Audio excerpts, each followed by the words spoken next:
Hello बच्चों, चलिए प्रश्न पढ़ते हैं। तो प्रश्न में दिया गया है कॉलम ए तथा बी का सही मिलान कीजिए। तो कॉलम ए में दिया गया है एवी नोड, एसए नोड, विना कावा, द्वितीयक हृदय ध्वनि और प्रथम हृदय ध्वनि। कॉलम बी में दिया गया है एवी कपाट, systemic circulation, AV bundle, pacemaker और अर्धवलयाकार कपाट। तो इस प्रश्न की मुख्य अवधारणा के बारे में हम जान लेते हैं। तो यहाँ लिखेंगे मुख्य अवधारणा। इस प्रश्न की मुख्य अवधारणा है मानव परिसंचरण तंत्र। यह जो प्रश्न है यह मानव परिसंचरण तंत्र से संबंधित है। तो यदि बात की जाए मानव परिसंचरण तंत्र की, तो इसका जो मुख्य अंग होता है वह होता है हृदय। इसके अलावा इसमें अन्य ऊतक या अंग पाए जाते हैं, जैसे कि रक्त तथा लसिका, रक्त तथा लसिका और रक्त वाहिनियां, ये सब मिलकर मानव परिसंचरण तंत्र का निर्माण करते हैं। तो कॉलम ए में दिया गया है एवी नोड। तो पहला हम जान लेते हैं एवी नोड के बारे में। एवी नोड से आलिंद निलय पर्व भी कहते हैं। तो यहाँ लिखेंगे आलिंद निलय पर्व। आलिंद निलय पर्व जो है कॉलम ए का पहला जो पॉइंट दिया गया है हमारे पास, पहला बिंदु जो है, यह कॉलम बी के एवी बंडल जो है इससे मैच करता है। तो यहाँ हम लिखेंगे सी, क्योंकि एवी नोड जो है इससे आगे की ओर एवी बंडल, तो यहाँ लिखेंगे एवी बंडल जो है ये आगे की ओर निकलते हैं, जो कि हम कह सकते हैं एवी बंडल जो है ये निलय की भित्ति में पाए जाते हैं। निलय की भित्ति जो है, भित्ति में पाए जाते हैं, पाए जाते हैं। तो ये जो एबी बंडल है, इनका जो कनेक्शन है या फिर हम कह सकते हैं इनकी जो उत्पत्ति है यह एबी नोड से होती है। इसीलिए हमने पहला पॉइंट जो है यह कॉलम बी के सी से मैच किया है, मिलान किया है। अब देखते हैं दूसरे को। तो दूसरा दिया गया है एस ए नोड। तो देख लेते हैं इसके बारे में भी। तो S A node, S A node भी एक नोडल ऊतक है, विशेष ऊतक होता है, हृदय में पाया जाता है यह, और इसे शिरा आलिंद पर्व कहते हैं। तो इसे शिरा आलिंद पर्व या नोड के नाम से जाना जाता है। और इसे गति निर्धारक, इसे गति निर्धारक या पेस मेकर के नाम से भी जाना जाता है, क्योंकि हृदय की संकुंचन या फिर उसकी क्रियाविधि के लिए आवेग ऐसे नोड द्वारा ही उत्पन्न किए जाते हैं, इसलिए इसे गति निर्धारक या इसे पेस मेकर कहा जाता है।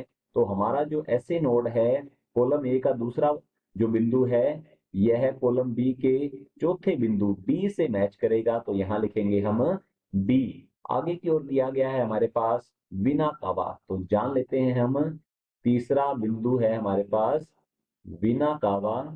विना कावा, विना कावा जो है इसे हिंदी में महाशिरा भी कहा जाता है। और महाशिरा का मुख्य कार्य अंगों से, अंगों से वी ऑक्सीजनित रक्त, वी ऑक्सीजनित, वी ऑक्सीजनित रक्त एकत्रित करना होता है, एकत्रित करना इसका कार्य होता है। और विना कावा यह भाग होती है दैहिक परिसंचरण का, दैहिक परिसंचरण का भाग होती है। दैहिक परिसंचरण को सिस्टेमिक सर्कुलेशन के नाम से भी जाना जाता है। तो विना कावा जो है यह मिलान होता है बी बिंदु से। तो यहां हम लिखेंगे बी, क्योंकि विना कावा जो है यह दैहिक परिसंचरण या जिसे अंग्रेजी में सिस्टेमिक सर्कुलेशन कहा जाता है, यह इससे मैच करता है, मिलान होता है। अब जान लेते हैं हम चौथे बिंदु के बारे में, जो कि है द्वितीयक हृदय ध्वनि। तो यहाँ लिखेंगे हम, चौथा बिंदु है हमारे पास द्वितीयक, द्वितीयक हृदय, हृदय ध्वनि। द्वितीयक हृदय ध्वनि जो है यह होती है डब ध्वनि। और डब ध्वनि जो है यह हम कह सकते हैं जो फुफ्फुसीय धमनी और महाधमनी के कपाट होते हैं, अर्धचंद्राकार या अर्धवलयाकार। तो हम यहाँ लिख सकते हैं अर्धचंद्राकार, अर्धचंद्राकार या अर्धवलयाकार, अर्धवलयाकार कपाट के बंद होने से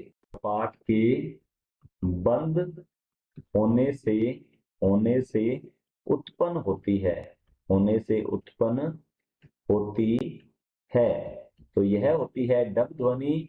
तो यह हमारा जो बिंदु 4 है, यह मैच करेगा, मिलान करेगा ई से, जिसमें दिया गया है अर्धवलयाकार कपाट। अर्धवलयाकार या अर्धचंद्राकार जो कपाट होते हैं, यह पाए जाते हैं फुफ्फुसीय धमनी और जो महाधमनी होती है उसकी द्वार पर पाए जाते हैं। तो हमारा जो चौथा पॉइंट दिया गया है कॉलम ए में, यह मैच करेगा ई पॉइंट से, तो यहां लिखते हैं ई। अब देखते हैं पांचवा बिंदु है प्रथम हृदयक ध्वनि। तो यहां हम लिख लेते हैं प्रथम प्रथम हृदयक प्रथम हृदयक ध्वनि। प्रथम हृदयक ध्वनि जो है यह होती है लब ध्वनि। तो लिखेंगे लब ध्वनि जो है यह होती है प्रथम हृदयक ध्वनि। और प्रथम हृदयक ध्वनि उत्पन्न होती है, जैसे कि हम कह सकते हैं आलिंद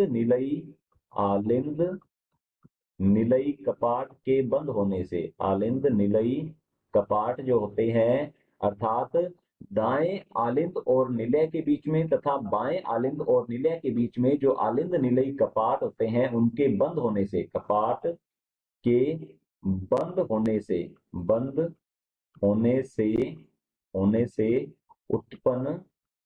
से उत्पन्न होती है।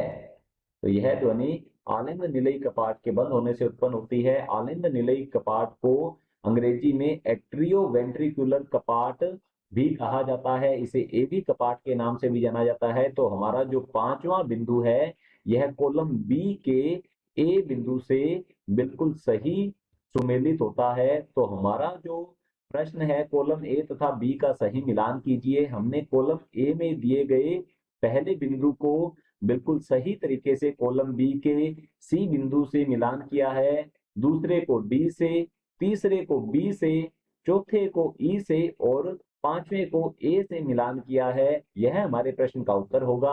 आशा करता हूं आपको समझ में आया होगा। धन्यवाद।